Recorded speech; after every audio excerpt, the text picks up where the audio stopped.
not just Middle East. And then it went through this terrible period of time. But it's a country that a lot of people are very proud of, and they're proud of the job he's done. Thank you very much, Mr. President. Like to say something? في الحقيقة نحن حققنا إنجاز كبير في تحرير سوريا وإسقاط النظام السابق. We have made a great achievement in the toppling of the former regime. وكما ذكر فخامة الرئيس خلال سنة ونصف حققنا إنجاز كبير في توحيد البلاد ووضع على السكة الصحيحة من التنمية والاقتصاد. And as President Trump said, in a year and a half, we made an achievement in bringing the country together, unifying the country and put it back on track. هذا بفضل الشعب القوي، الشعب السوري اللي تكلم عنه فخامة الرئيس ترامب. Of course, this is due to our strong people, the strong Syrian people that President Trump talked about. ثم القرار التاريخي اللي قام فيه الرئيس ترامب برفع العقوبات عن سوريا. Then the historic decision that President Trump has taken by lifting the sanctions of Syria. وأيضا مساعدة كل الأصدقاء المحبين في المنطقة من تركيا من دول الخليج من كل المنطقة. As well as the help of friendly countries and the loving countries in the region, Turkey and other countries in our neighborhood. الشعب السوري يشكر جميعا رئيس ترامب. The entire Syrian people thanks President Trump. Thank you. Thank you very much. Proud of you. You have any questions? Mr. President, are you going to remove Syria from the state sponsor of terrorism list? I think I will, yeah. I think I will. Why wouldn't I? He's done a great job. Maybe he would have brought that up in a little while, but that's a good question, yeah. Any problems with that? I think we should. Yeah, I will. Do you still want Syria to help with Hezbollah in Lebanon? They could help, we'll find out. I think we're making a lot of progress. Mr. President, They could help. Mr. President, He would do a very good job. Prime Minister Netanyahu has been critical of aspects of your relationship in the last couple of days with President Erdogan of Turkey. He said that Erdogan has imperial ambitions on neighboring countries, presumably including Syria. Well, he hasn't been involved with Syria. If you think, he hasn't been involved with Israel at all. And he's left it alone. I wouldn't say he's a friend, because he's not a friend of, as you know, of Netanyahu, of Bibi. They don't get along, I think. But, for me, he's been great. Look, Turkey's been fantastic and a fantastic ally. They're also a NATO country. And Israel, we've done, no president's done as much for Israel as I have. Nobody even close. If you look at, just look at all the things with Jerusalem, all the different things that we've done. The Golan Heights, I did things, nobody has ever done anything for Israel like me. And we've made tremendous progress. And we've made a lot of progress with Iran too. Wiped out their military, but they should have been done 47 years ago. And if I could, do you think that that Prime Minister Netanyahu should be reelected? There's an election coming in Israel, or would you like to see new blood? I can tell you this: he's been a great wartime president. We worked as a prime minister. So we worked with each other very closely, and we went through a very big thing. We did a big thing together, and in my opinion, he's been a great wartime prime minister. I don't know anything about his politics. I'm not sure. I would think he should be popular because he did a very good job. We had and have a very good relationship. But he was a great wartime prime minister. President Trump said, If you had other prime ministers, you know what? There wouldn't be in Israel right now. You know that? There wouldn't be. It would have been blown to pieces by Iran. If you had a weak prime minister, you wouldn't have. And if you had a different president, I guarantee there wouldn't be. And Israel wouldn't exist today if you didn't have me as president. President Trump said, you said data from the Energy Information Administration revealed that U.S. crude oil production set a new record in the month of April under your leadership. That's right. Why is it important to keep hitting numbers like this at this moment in time? Why is it important that you were able to get this done and keep it on this trajectory? Well, when we decided to do this, it's called the denuclearization of Iran. We have to do it. We have to have. They're never going to have a nuclear weapon, and they admit they're never going to have it. But they behave badly. Always behave badly. There's something wrong with them. But when we did this, we thought oil would go much higher, and it didn't go very high. And now it's coming way down, and you're going to see oil drop very low. Now maybe we'll do some other things that could lift it a little bit, but I don't think it's going to lift it a lot at all. I think oil is coming down. There's tremendous amounts of oil. Scott, what would you say about that? Yes, so record production under President Trump in his first term. Now in his second term, the U.S. is an energy superpower. It's why we weathered the conflict better than anyone else. And just this weekend, Bloomberg wrote that there is an oil glut out there. And we think that safe, secure American oil maybe even should trade at a premium to the rest of the world. So we have, if you add it up, you take Saudi Arabia and take Russia, two big oil producers, we do more than twice as much. We do more than, so think of it, Saudi Arabia, Russia put together, we do more oil, and that's not including Venezuela. It's pretty amazing. And this all happened during my term. We started it at the first term. Biden blew it because he had no idea what he was doing. But we are producing more oil right now than Saudi Arabia and Russia combined by almost double. Okay, any other questions? Mr. President, Yes. Yes, you, ma'am. you said that dealing with the Iranians is a waste of time. How do you plan to get the nuclear material and the nuclear assurances that you want? Well, we've already got the nuclear material because it's so far underground, nobody's going to be able to get it except us because we have the equipment that can get it. But I call it the nuclear dust. The nuclear material is so far down underneath the mountain, and now that's been determined, that it would take massive machinery that we have that no other country has. Mr. They can't President, get so it. you have no plans to go in, boots on the ground? Why would I go in now? I'd go in when they're completely either eliminated or whatever happened, or an agreement's made.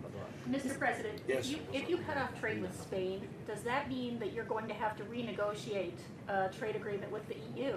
With who? With the EU, any past trade agreements you already have? We're going to see what happens with the EU. You know, they've treated us very badly for years, and they took advantages. Look, we're very close to those countries, right? And to everybody in the EU. The problem is they took advantage of the United States for years. It's like him. They took advantage of Syria. He's bringing it back.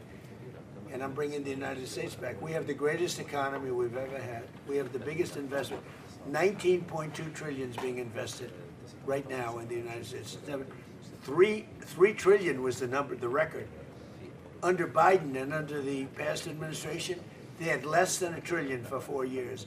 We have 19.2 trillion in 12 months. Think of that. We have the largest amount of money being invested in a country in history. Pretty amazing. 19.2 trillion with a T. So, and they're building factories all over the country. I think yesterday Toyota announced they're leaving Mexico. And they're coming, I'm not that Mexico's thrilled about it, but they're leaving Mexico and they're coming to the United States to build what will be, I believe, the largest automobile plant either in the world or at least in this country. Mr. President, on oil Yeah, prices Quick today? domestic question. You announced on Truth Social a couple days ago that Walmart was cutting the price for Yeah. beef by 15%. How big of a deal is that for American customers this summer? So Walmart has agreed to cut their prices very substantially because things are going down. We're getting it down. We inherited very high prices. We inherited the highest prices in the history of our country, or 48 years to be exact, but I don't believe that. I think it's in history. So under Biden, they had tremendous inflation. Under the Democrats, we had tremendous inflation, record-setting inflation. And now, inflation is way down. Everything is great. We have, the prices are coming down, but we inherited, you know, they talk about they use different words to describe it. They had very high prices. The prices are coming down. And when the oil comes, you know, the oil is coming way down. The oil dropped by 50% in the last month. And when that comes down, it brings everything else down. No, it's affordability. And they came up with the word affordability, you know, like I take over, I'm there for 1 day and they say affordability, affordability. I said, I've been here for one, remember with the eggs, the first day or 2 days later, I have my first news, and they talked about eggs. They said the eggs have gone up 5 times. I've been in office for 1 day. And I said, well, we'll have to do something. In fact, they told me not to order eggs for the Easter egg hunt at the White House. I should use plastic. I said, we're not doing that. And by the time we came, that was a couple of months later, that happened, and we ordered thousands of eggs. And right now, eggs are way down. The prices are way down, and they're coming down further. So they made up a phony word that they used. They said affordability. They're the ones that caused the affordability prices. I didn't, but I brought it down. And the oil is coming down very big. Mr. President, Brent crude is up slightly today on the A little announcement bit, yeah, that because we hit them. Anytime we hit them, it goes up a little bit, $2. is that what you mean? Is that what you meant when you said that we might see oil prices lift a little in A response little to? bit, yeah, $2, very little. It's down from, let's say, $135 down to $69. It's dropping, and everything else drops. As oil goes, so goes everything else. But anytime if we hit Iran, oil goes up a little bit. It's all right. Mr. President, do you think And you know Israel? what we're doing? We're de-nuking it. All right? We're de-nuking Iran. They're not going to have a nuclear weapon. All right, one more question. Sir, do you think Israel should withdraw troops from southern Lebanon? Well, I talked to Bibi about that. Yeah, I think they're going to. I think they want to. I don't think it's a question of me. I think it's a question they want to. And they're getting along with Lebanon. They're signing deals with Lebanon. First time ever. Marco, talk about that if you'd like. Yeah, we have an agreement that, and it calls, that's the goal at the end. Obviously, Israel's concerned about their security. But the president did a great job bringing those two countries together for the first time It's a ever. big thing. First time in many years, right? Step. So we have a deal with Israel and Lebanon. And yeah, they'll leave. And I think it's going to work out very well. But we're here for this because Syria has turned around as fast as I've ever seen. Well, actually, I turned the United States around very fast, too. I inherited from a man who was not smart, not a smart person. We inherited from the man where they were running this country so badly with the open borders. Think of it, 25 million people allowed into our country.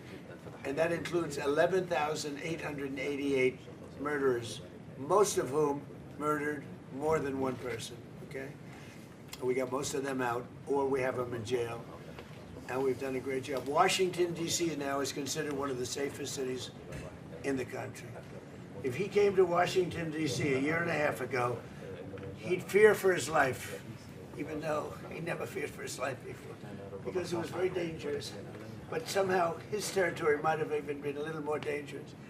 I joke because, you know, he comes from a rough environment. Would you say that's right, Tom Barrett?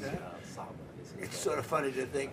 I don't think he'd be too concerned with Washington a year and a half. But we had a very, very unsafe Washington, D.C., and now it's one of the safest cities in the country. We put the military in. Washington went from being an unsafe to one of the safest cities, and crime is down 94%.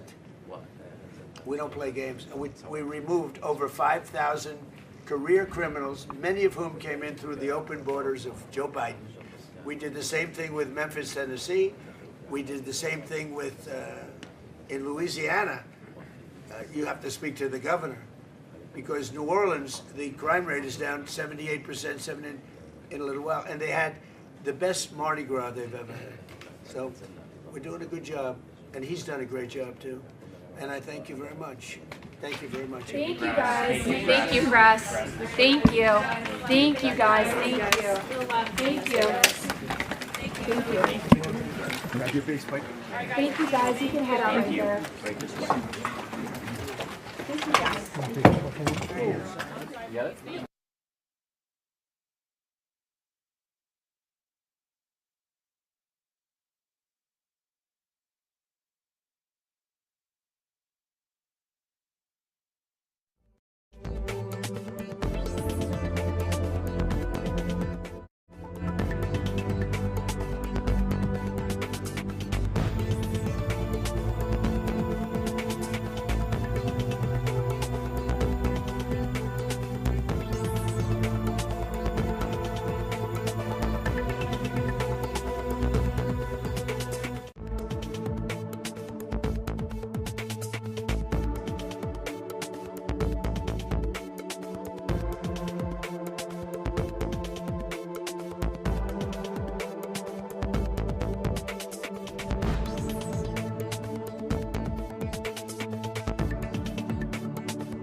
and gentlemen, the 45th and 47th President of the United States, Donald J. Trump.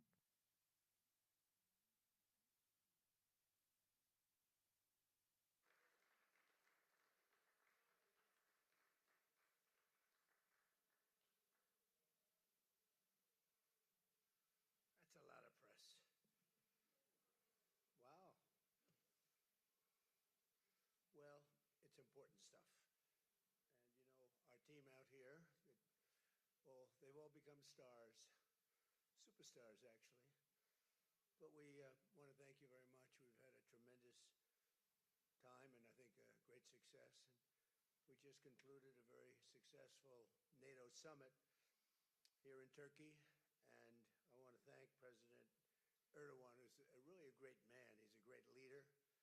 He's a friend of mine, been a friend of mine for a long time. He's a strong person, a very strong personality, and that's why he runs such a successful and good country, and really a great, I would say, a great country. Militarily, he's very powerful. People leave him alone, but he's really done a fantastic job. And from the moment we got off the plane, you look at the airports were beautiful. They built a new terminal for our arrival. Everything was beautiful. And so I just want to thank President Erdogan, who's done a fantastic job in Turkey. And I also want to thank NATO Secretary General Mark Rutte. Mark is an extraordinary person, smart, great leader. It's not easy leading so many leaders like that. You get a lot of leaders and they're strong personalities, every one of them. And Mark does an unbelievable job. Couldn't find anybody better. I just want to say there was tremendous love in that room. The press got to see the sitting, but they didn't get to see the speaking. And I actually said, it's too bad the press couldn't see this, because every one of them spoke for a little while, and I spoke for a little while. And it's a lot of speeches. We kept it short, but it's too bad the press couldn't have seen what we were doing in that room, because it was very smart people, and they have a lot of good in their heart, not evil, good. And they're doing a great job for their country. The world is doing well. We have, as you know, the oil is down. We'll see whether or not we keep it down. We should keep it down. We're doing things that should have been done 47 years ago with Iran.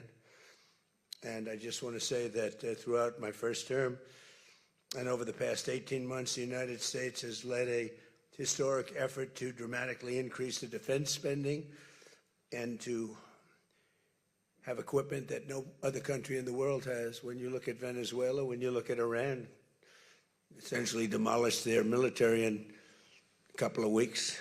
They had a good military, they had a good navy, they had 159 ships, everyone's at the bottom of the sea.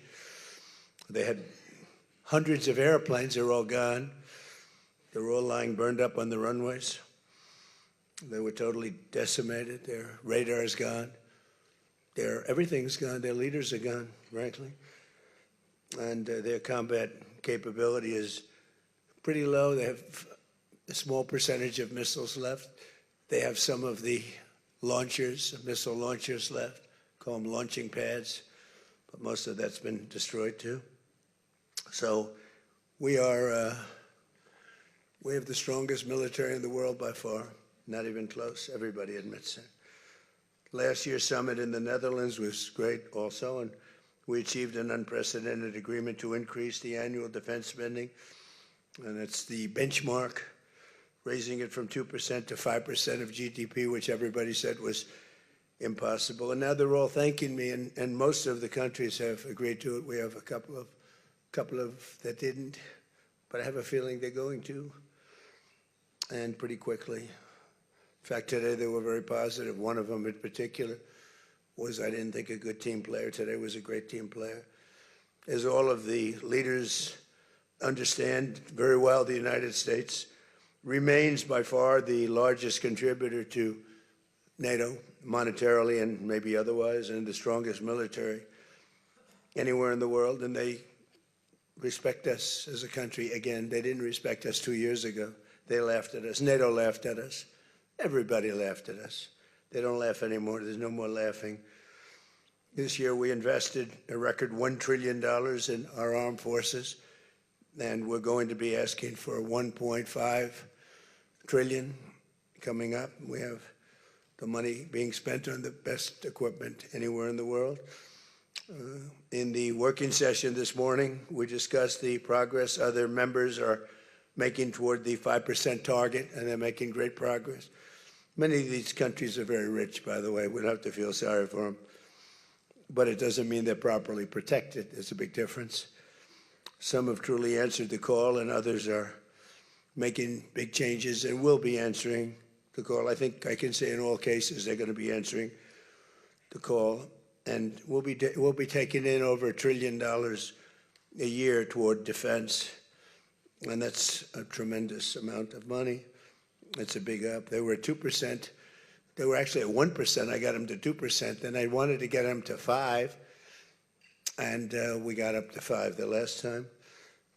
And they're, you know, just again, if you could have seen the respect and the love in the room, and it's love really for the country, for our country. I don't want to say me because you'll say, oh, he's so conceited. He's such a conceited person.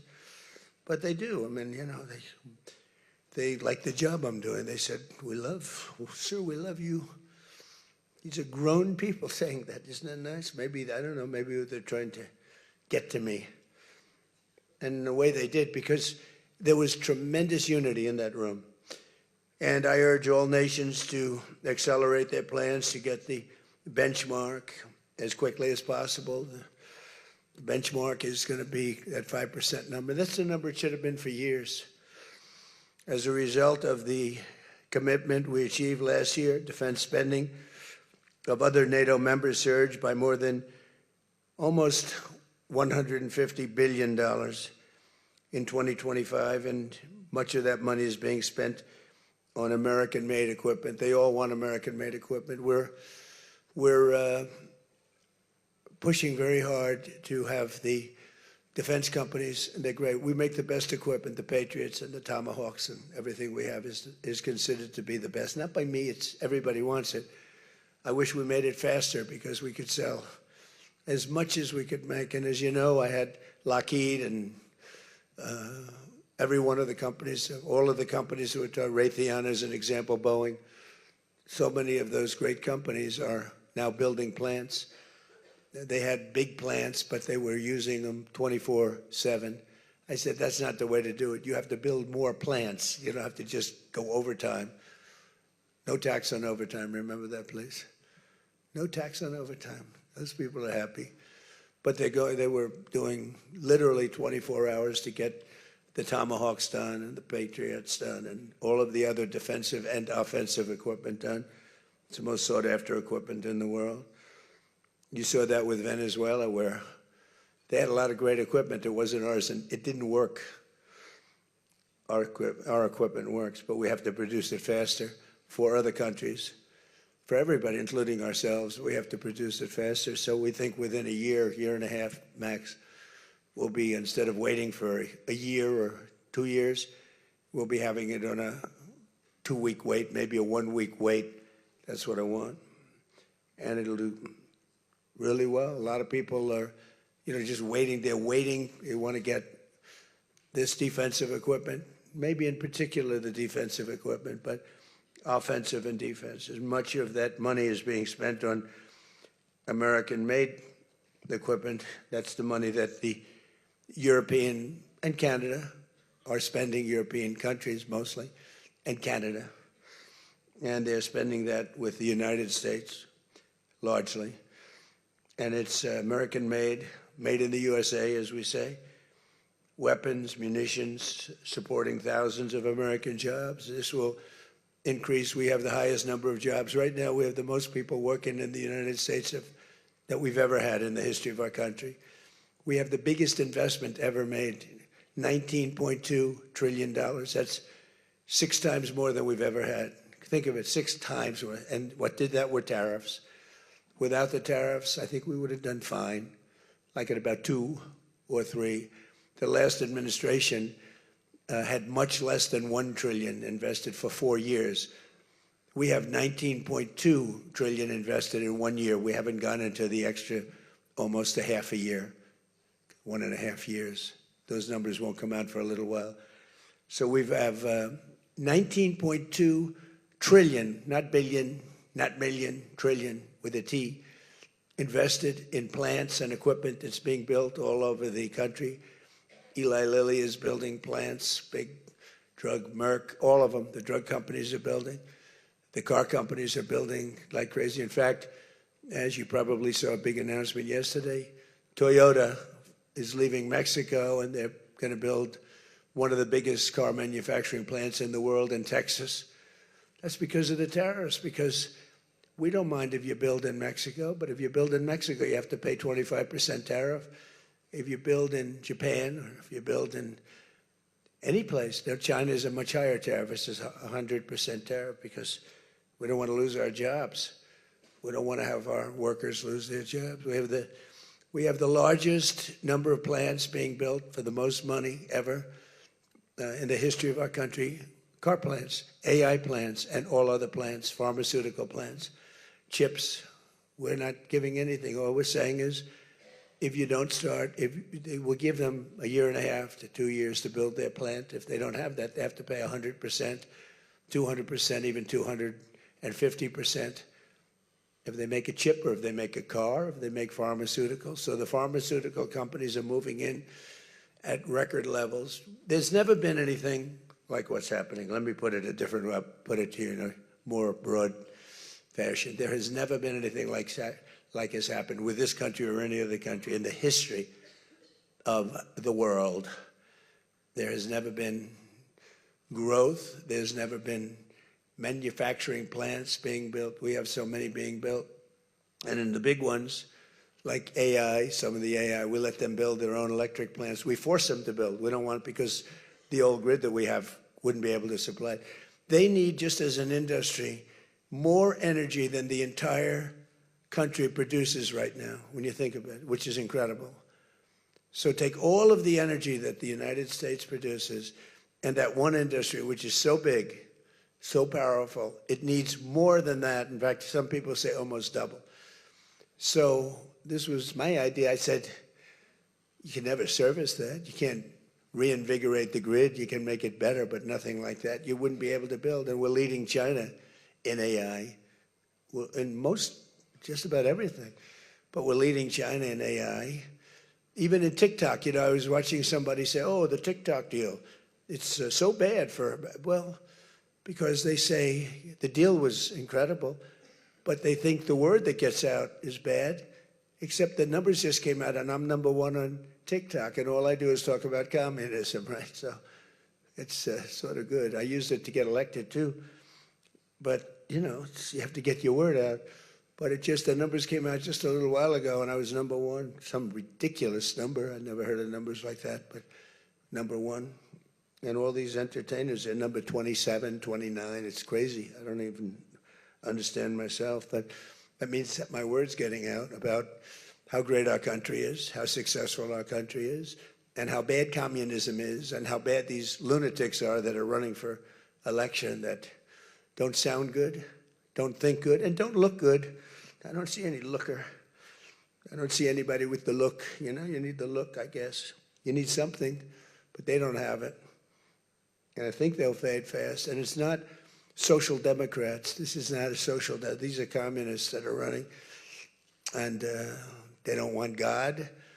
They don't want successful things to happen for our country. They don't want to have a successful country. I think they're sort of crazy. As European nations rebuild their militaries, American equipment will be the largest beneficiary. The defense companies are going to be making most of that equipment. They want the American equipment because it works better. It's not a question of anything else. We make the best equipment in the world. And to that end, I provided other leaders with an update on the steps we're taking to rapidly scale up production in the United States. And they wanted to hear that because they don't really want to get it in 4 years, 5 years. They want to get it like in a week. And we'll actually be at a point like that in the not too distant future with the plants that are being built. The defense plants, it's incredible. Lockheed is building, I think, 5 Some of them are building 3, 4, or 5, and they're big ones. It's going to quadruple the output of we have with the munitions and the basic equipment itself, whether it's a Patriot or Tomahawk missile or any of the missiles that we make many missiles, different types, for different occasions. And just today at the summit, we announced $3 billion of new defense investments with U.S. companies. And Lockheed Martin will establish a world-class Patriot missile sustainment facility, a big deal in Europe. They're given a tremendous incentive by Europe to do that. All goes to the benefit of us and Europe because they're getting the best equipment. Northrop Grumman is moving forward with the sale of advanced American drone technology. We're actually the leader in drone tech. A lot of people don't know that. We have the most sophisticated drones in the world. And we're a real, I guess we're the leader, but we'll soon be the leader by many times over. And Lockheed and Rheinmetall are announcing a partnership to build the Army Tactical Missile Systems, which is a big deal. And Anduril is announcing a deal to build their new Barracuda missiles, which is a very highly sophisticated, fast missile, and we're doing that for Poland. Poland's doing very well, by the way, with a very, very good president, great president, I think. All of these agreements directly benefit the U.S. defense industry base, and what it really does is it means jobs. And again, I have to just say that when Toyota announced yesterday, I wasn't that surprised, but everybody wanted to get that. That's the largest, I think it's going to be the largest plant in the world, car plant, and they're moving into the United States. And again, they're doing that to avoid paying the tariff, because if you build your product here, you pay no tariff. If you don't, you pay a 25% tariff, depending, 35% sometimes 100%, 200%, depending on what the product is. As an example, we're doing great on steel because we charge tariffs. So now all of a sudden the steel industry, which was absolutely dead a few years ago, I revived it in my first term, pretty good. And then they blew it in the Biden term. What a shame. They just blew it right out the window. They had no idea what they were doing. And I quickly revived it at the beginning of this term, year and a half. And the steel business is through the roof. We don't even make aluminum anymore. Now we're going to have the largest aluminum plant in the world being built in Oklahoma. I love Oklahoma. 77 out of 77 counties, 3 times. And it's great. It's a great state. They're going to be building the largest aluminum plant in the entire world in Oklahoma. It's starting very soon. Over the course of the past 2 days, I had a number of excellent discussions with other leaders at the summit and held productive bilateral meetings with essentially all of them. We had dinner last night, just about all of them were there. President Erdogan of Turkey, as well as President Zelensky, and he just came in, as you probably saw, had a little press conference, and also President al-Shara of Syria, who's doing an unbelievable job in unifying Syria. What a job he's doing. Syria was a mess with what happened with the previous government, you know that. Very dangerous place, and now it's just come together. He's done a fantastic job. People are talking about it. In every conversation, it was clear that America is back, and we're stronger and bigger and better than ever before. We have more jobs, as I said, than ever before.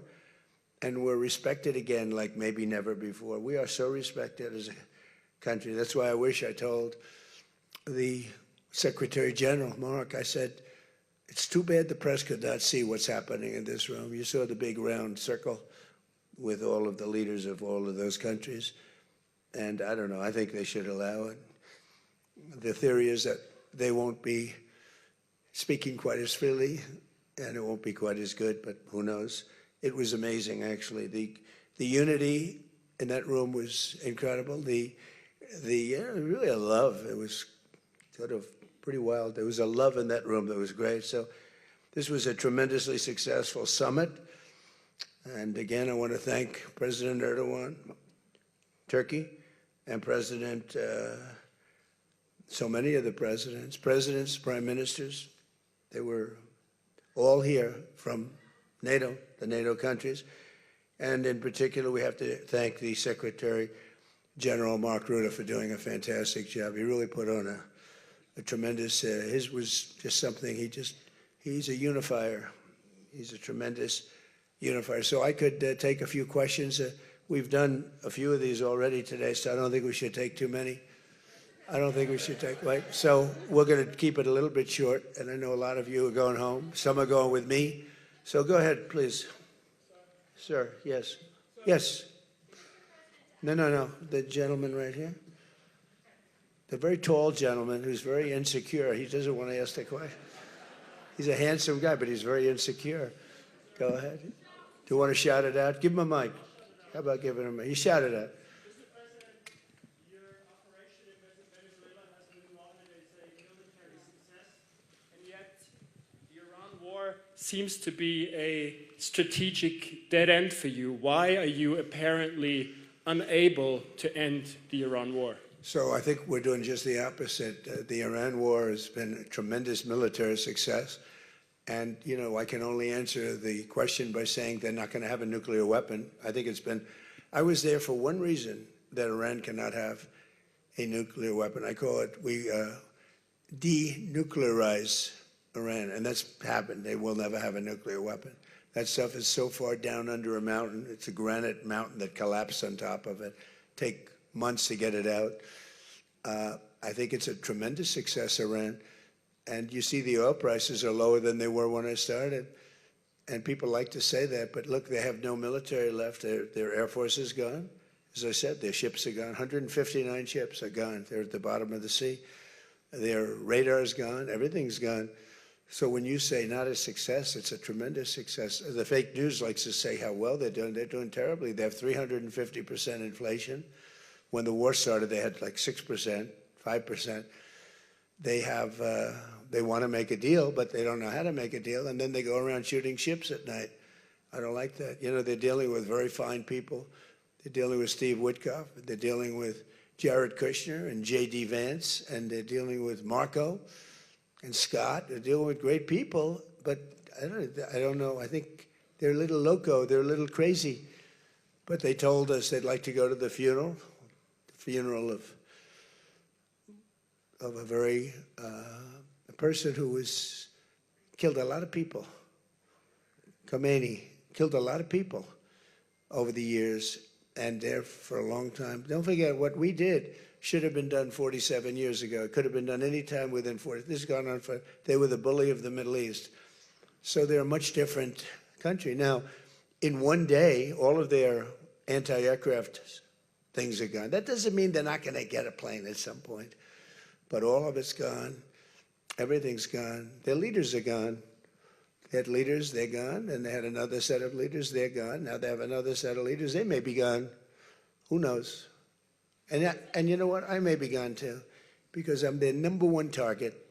It's out all over the place. I'm their number one, because they're scum. That's the way they act. And that's the way they've done it for 47 years. But I'm doing what's right for the country. I'm doing really what's right for the world. They have to be stopped. And they've killed thousands, hundreds of thousands of people. They killed 52,000 protesters over the last 3 months. So when you say we're not doing well, I think we're doing phenomenally well. Our military has been incredible.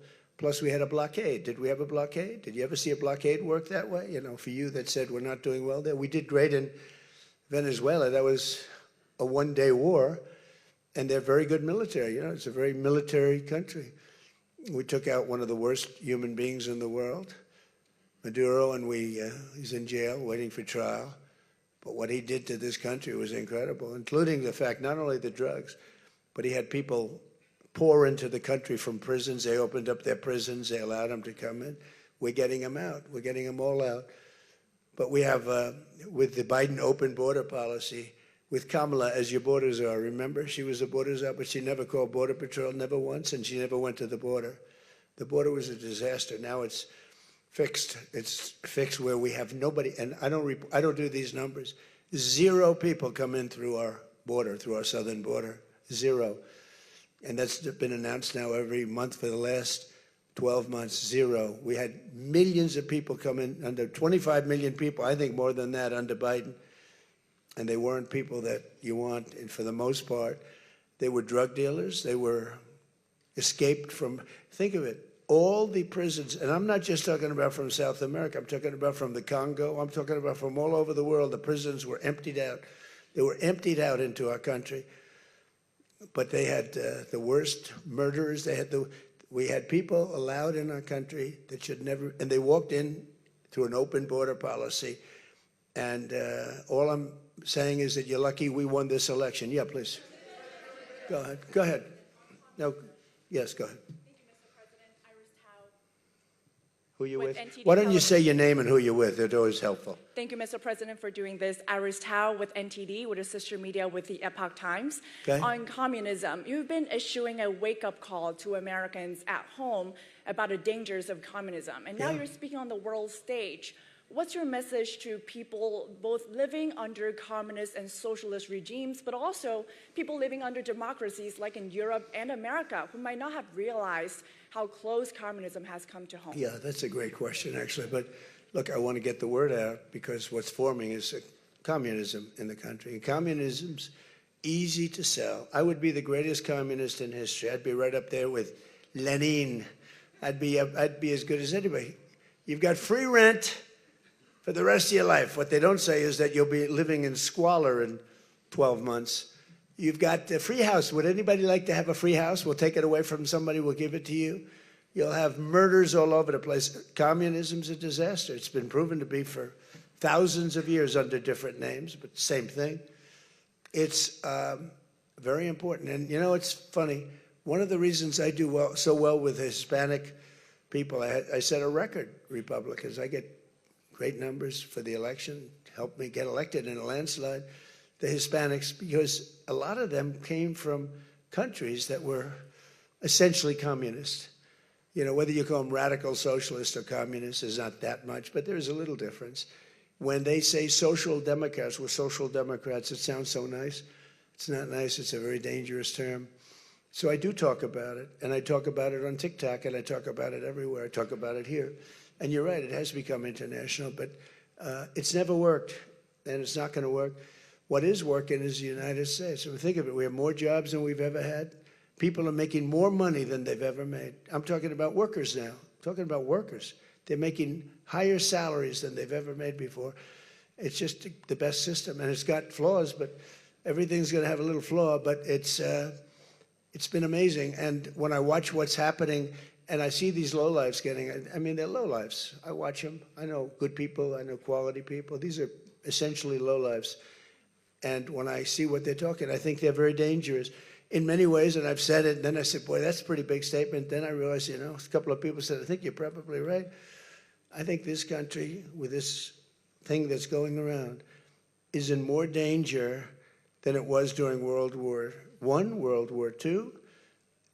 If you talk about September 11th, if you talk about Pearl Harbor, that was big danger. I think the concept of us going communist, because one thing that happens when you go communist, you never come back, never comes back. You die in squalor. You die a horrible death. You die in squalor. And it gets very evil and very nasty. Yeah, please, go ahead. Mr. President, Tyler Pager with the New York Times. Last month you said Iranian leaders were very rational people, nice people to deal with, strong people, smart people. Today you said they were scum, sick people, and being led by sick people. What changed, and do you think I got to know them. So I've said that about a lot. Now, when you say rational, I think they're much more rational than level 1, level 2. Level 1 is gone, level 2 is gone. This is level 3. I think they are more rational, but based on their actions over the last week or two, they're not doing a service to the people. And I think more than anything else is I got to know them. And I'm not sure I want to make a deal with them. We can play games, but I'm not sure I want to make a deal. Let's just finish the job. Yeah, please, go ahead. Go ahead. Go ahead. Go ahead. Thank you, Mr. President. Steve Sedgwick from CNBC. The oil markets are up today around about 7% for WTI and Brent as well. The world is taking you at your word, sir, that the MOU is over, that the ceasefire is over.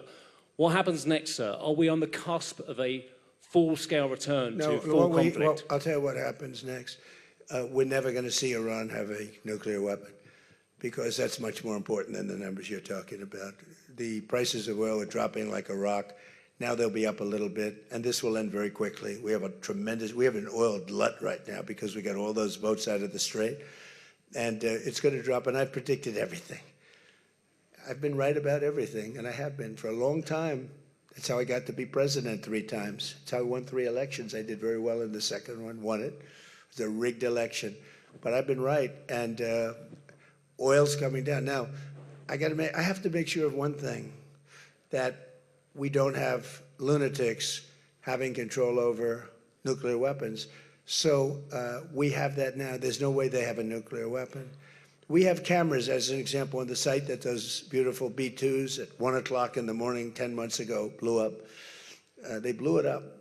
We have cameras, that's called Space Force, if they're in space. But we have cameras that can read the badge of the person going over to a site. Mohammed something. We say it's Mohammed something is there with shovels. Well, shovels won't get you there. The biggest machinery in the world probably won't get you there, if you want to know the truth. It's way, way below. But we're watching that. And if anybody goes there, they get blown up. So nobody's going to touch that. Eventually, we'll take it. But what we do have is we have that.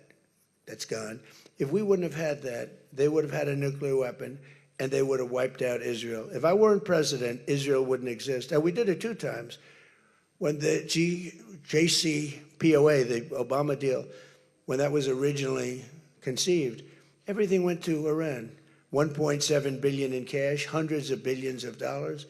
They thought they could buy peace with these people. You can't do that.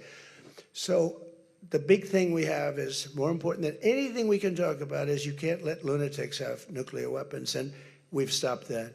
And that should have been stopped on a couple of other occasions, too, with different countries, but they didn't do that. Yeah, please.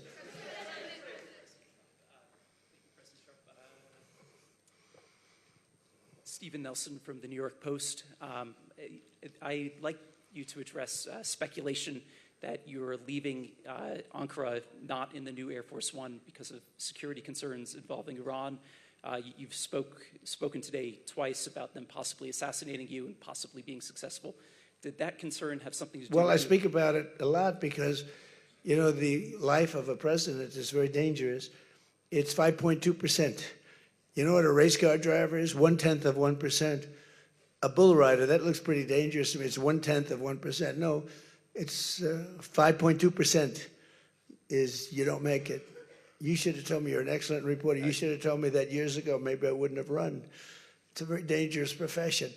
No, I'm #1 on the kill list for Iran. They're lovely people. I'm #1. So I don't know. I can't tell you that, but I don't really care because I'm doing my job, and I'm doing it, I hope, better than anybody's ever done it, because we have a country that's hot and really, really successful. But I mention it only because it's on the list. I mean, it came out. There was another list came out yesterday, and I'm #1 on. I like being #1 on TikTok better, but I'm #1 on the list for killing. Go ahead. Hey, Sean McCreesh, New York Times. But why aren't you flying the new plane home? Say what? Why aren't you flying on the new Air Force One home? It's flying to Europe, to one of the big bases, 2 or 3 of the big bases, where we can show it to the people. And we'll be going home by normal methods. But we have it going to Europe, to a couple of bases, actually 1 in particular, but it's going to go to a couple of bases, stop, so the soldiers can see it, because it's truly magnificent. Yeah, please. Go ahead. You want to go? Okay, go ahead. Mr. President, harici media Tunç Akkoç, Türkiye. Mr. President, it seems that the war with Iran may start again. What do you expect from your European allies? I don't think it's going to start again. I think it's going to go very quickly. They hit a couple of ships, and so we hit them much harder. When they hit, we hit 10 times harder. You know, we hit much harder than they do. We have a lot better equipment than they do. We may even, somebody asked before, do you think you'll hit them tonight? I said, we might. Yeah, we might. But when they hit, we hit. You know, it's what we use their language. We speak their language. No, I don't think so. I think anything that happens is going to be over very quickly. and we'll only make it safer, including for oil. Oil is going to be very free, very easy, and it's going to happen very fast. We have the Hormuz Strait, the boats have pulled out. I mean, there's a gusher of oil right now. We have a lot of oil. And no, anything that happens is going to happen very fast. We're not looking for long term. Okay.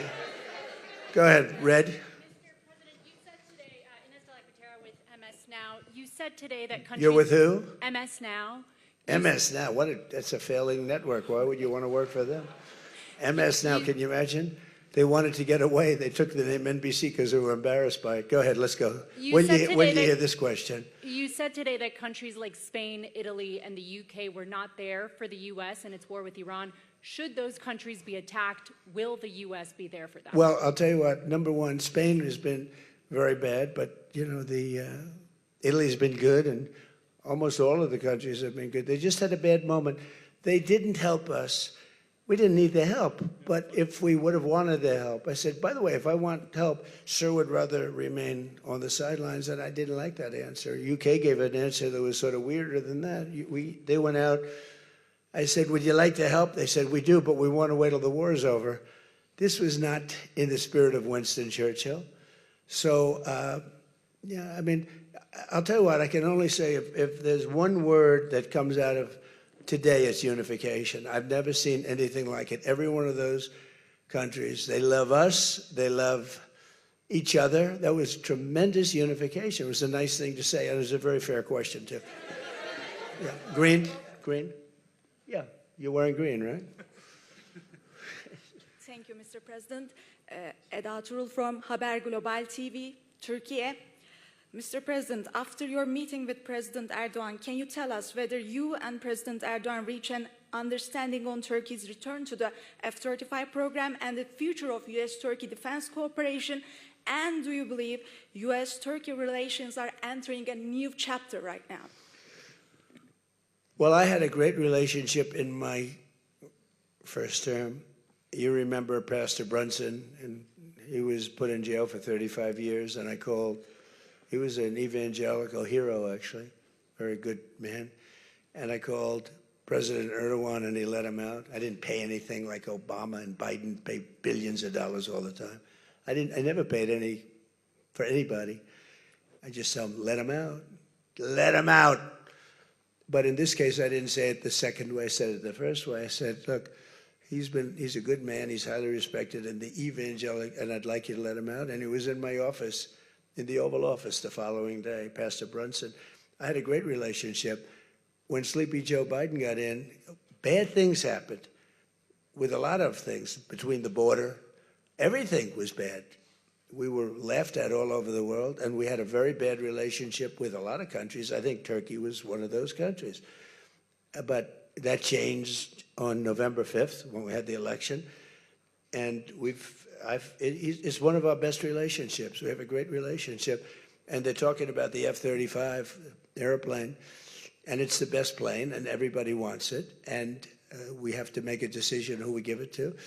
I mean, my inclination, because he stayed out of, he's not a huge fan of Bibi, and he's not a huge fan of Israel, but he stayed out of that war. He could have gone into that war very easily, and he didn't. At my request, he stayed out of that war.